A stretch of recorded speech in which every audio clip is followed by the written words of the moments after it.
Mokolo ya lobi projet de loi de finances exercice 2025 des qui voté na kati ya Assemblée nationale.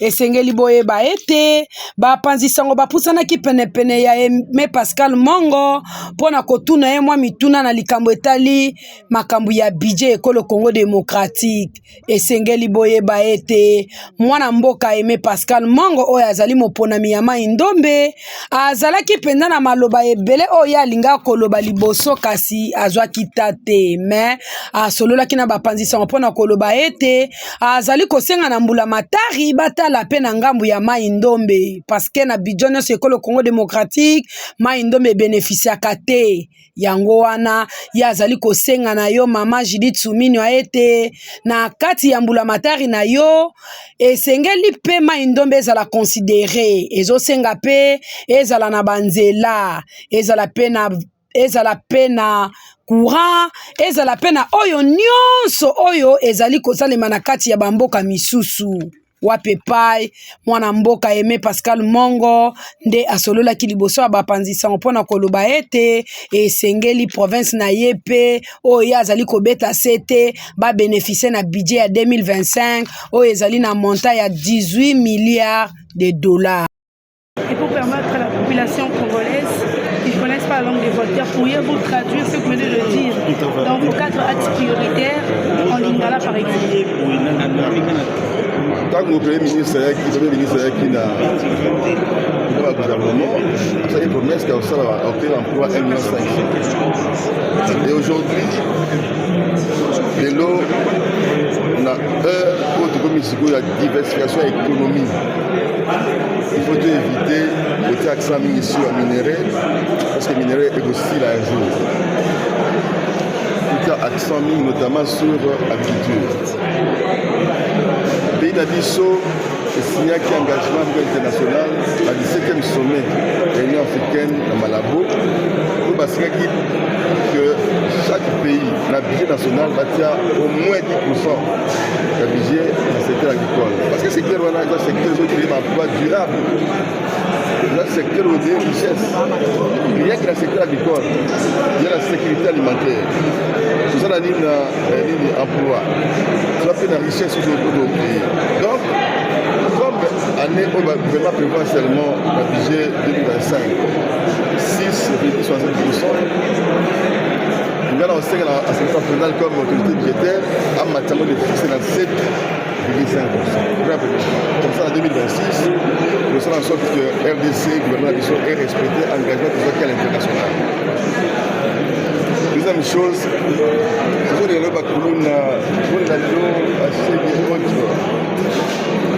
capacité du gouvernement de ce pays, on peut serrer la moyenne dans la soupe qui est capable de battre maman, maman. Il attaque la budget de Abisso, bien que la rubrique de la protection sociale, 0,44%. Lobby, relation, non, c'est pas la Abisso, c'est pas la Congolais, c'est facilement manipulable.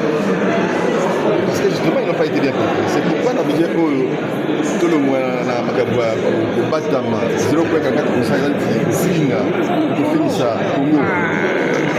La cas de protection à Bana, il faut tout revoir à la hausse du budget de 0,44%, même à 2%, à des fois 1,5% pour un premier temps. Troisième aspect, axe de intervenir, c'est la cour d'eau dans la fleuve, la rivière, la lac, tout ça. Les lots, ils ont balisé. Pour ça, donc, balisage, ils ont été pourquoi? Parce que RVF, ils ont promoté. Mais chaque fois, on dirait cimetière. On déplore, tout ça parce que les gens naviguent, ils vont dire que maman ils allaient, poteau zéro, poteau zété. Alors que si on a fait du balisage, au moins, naviguer, ça évite que on a place sur le banc, ils allaient faire la. Et ça va éviter que le pays, dès qu'on est là, à Congolais va faire. C'est pourquoi on a la pression des copines pour que Dieu les a prévu dans le secteur du transport, précisément la régie des voies fluviales et le permettre de conditions qui permettent aux populations de voyager dans la destination en sécurité. Et puis, il y a ça. Congo, et qu'on appelle la destination en sécurité. Et enfin, comme il y a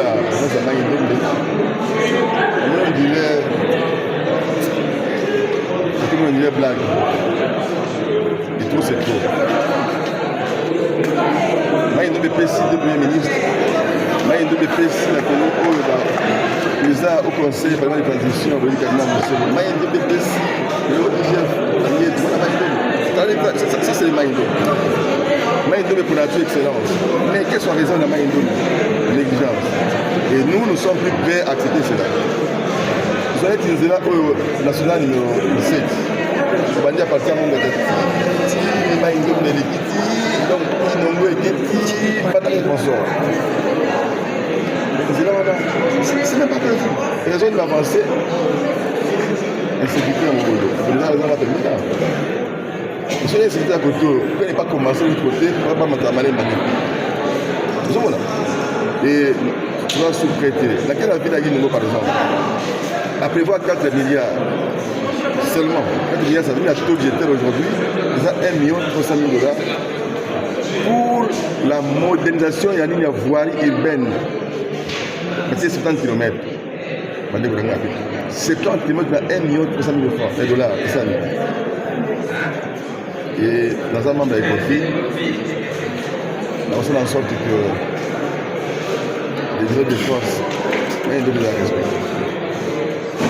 Voilà, sans cette intervention là, pour que tu aides quand même le pays et avancer. Imaginez cela où il y a la semaine numéro 17.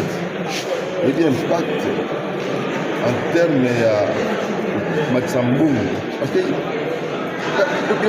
pour l'équateur, la Maïndoum, si cette route-là est asphaltée, de permettre de rentrer sur la mine en termes de revenus et surtout d'évacuer la deux pour la progresser.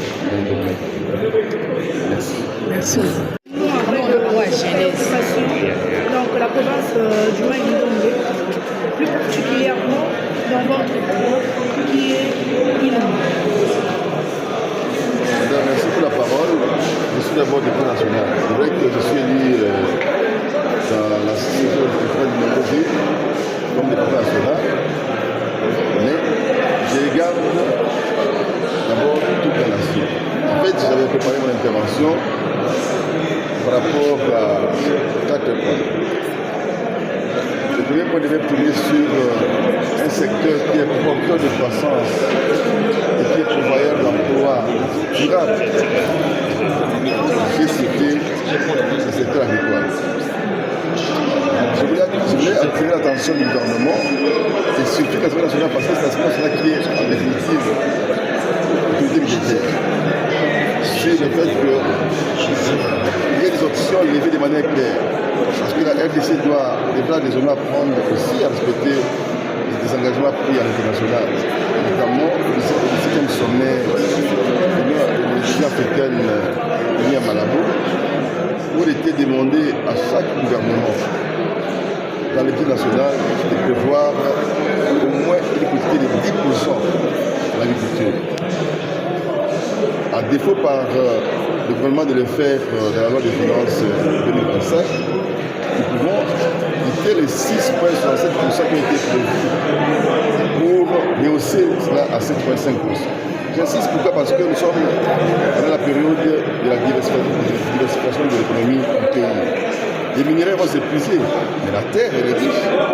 Et donc, comme vous savez, je suis moi-même l'initiateur d'une proposition de loi qui va porter sur la sécurité nationale alimentaire, n'est-ce pas? Et donc, je voulais insister, marteler pour que l'Assemblée nationale lève l'option claire sur la révision au niveau des conflits à la hausse du budget alloué à l'agriculture de 6,67% à 7,5% pour un premier temps. Et faire des efforts pour qu'en 2026, on atteigne au moins les 10% qui était, n'est-ce pas, une exigence à l'international. Deuxième chose, le sérieux d'un pays se mesure aussi par la protection, n'est-ce pas, de la famille. Dans la famille, je vois la protection de la mère et de l'enfant. Dans la loi, le de la loi des finances sous l'examen, la part a été réservée à la protection de l'enfant, disons la protection sociale, est de 0,44%. Imaginez. Demain, comment est-ce qu'on peut arriver à préparer la relève demain si on ne sait pas protéger, n'est-ce pas, l'enfant? C'est pourquoi je voulais proposer à l'Assemblée nationale de revoir ce budget à la hausse. Je suis moi-même membre de COFI. Je vais faire pression pour que la rubrique réservée à la protection sociale et surtout la protection de l'enfant, pour que demain on ne dépende pas la présence des chèques et des clowns et autres, et que demain nous puissions avoir des vrais patriotes. Il faut que le gouvernement prenne l'audace, n'est-ce pas, et le courage de relever le budget pour la protection de la mère et l'enfant, et surtout de l'enfant, de faire passer les 0,47% à 2% par exemple, pour la première fois. Et le troisième volet de mon intervention, je vais tourner sur le fait que nous sommes bénis, nous, la RDC, par des cours d'eau. Mais nos cours d'eau deviennent aujourd'hui des cimetières. J'ai analysé les budgets réservés à la régie des voies fluviales en termes de balisage de nos cours d'eau. C'est insignifiant. C'est même modique, c'est même injurieux. Et donc, comment voulez-vous qu'on prenne plaisir d'organiser les journées de deuil national parce qu'il y a des morts dans nos cours d'eau? Il faut des balisages. Donc, il faut que le gouvernement, et ça il va demander le profit, de pouvoir revoir à la hausse le budget prévu pour les balisages de nos cours d'eau. Parce que lorsque nos cours d'eau connaissent le balisage, les populations vont voyager en toute sécurité.